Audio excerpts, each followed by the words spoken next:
It's lights out of a race to give out the GP here in Montmello. Marco Bezzecchi fluffed his launcher on the factory Aprilia. And the front though, it's Alex Marquez that leads the field down into the first corner. Mark trying to get aggressive on his inside in the braking zone for turn one. Acosta immediately through on Quartararo up into third place. Alex goes around the outside of Mark, almost going through two. They lean on each other, don't they, the brothers? But it's Mark that has the early advantage. Alex goes side by side here with Mark. Who's going to be the latest on the brakes into that first corner? Fair play to Alex. He really has toughed it out there, hasn't he, with Mark.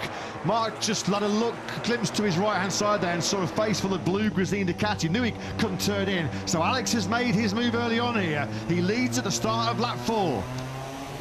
Bastianini, he needs to get past Pedro Acosta, and he's now pulling out of the city. Of course, no power advantage. It's KTM versus KTM, and Bastianini's just going to park it on the inside of the 37. Can the 23 get it stopped just ahead of Pedro Acosta? Bastianini does, and he's now staring potentially at the first KTM podium. Could he improve on that yet? Look at this. As we said, it was a heck of a move.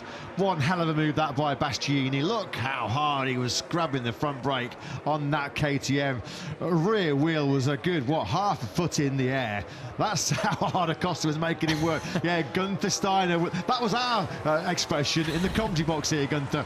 Don't worry. Loving the work of his new Italian rider, isn't he? Is Mr. Steiner.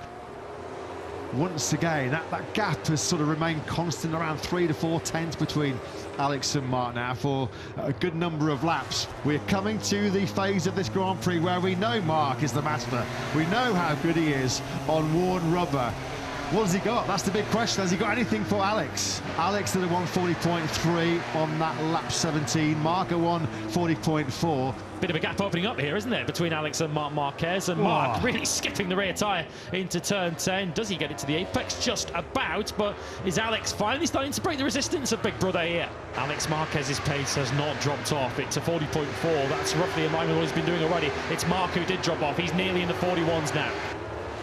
Quartararo looking to attack Marini here as Agura's launching it up the inside of Pecco Bagnaia, the Moto2 world champion, attacking, of course, a two-time MotoGP world champion, and the rookie goes through into 7th place as Quartararo is kept at bay by Marini. That's for 5th and 6th. And this will be a massive boost of confidence for Agura. Over the last couple of months or so, has really beaten himself up on that track out of Aprilia. Fully fit and now getting some confidence back as Quartararo sends it on the inside of Marini down the hill into turn 5. Textbook move, that one from Quartararo. He's back into P5. Through turn 10 we go. Lightning surely won't strike twice. Is he going to make it safely through?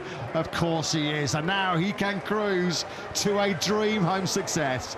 It has been a brilliant bounce back in Barcelona for Alex Marquez, who takes the victory here in the Catalonia Grand Prix. He wins by nearly 1.8 seconds ahead of brother Mark.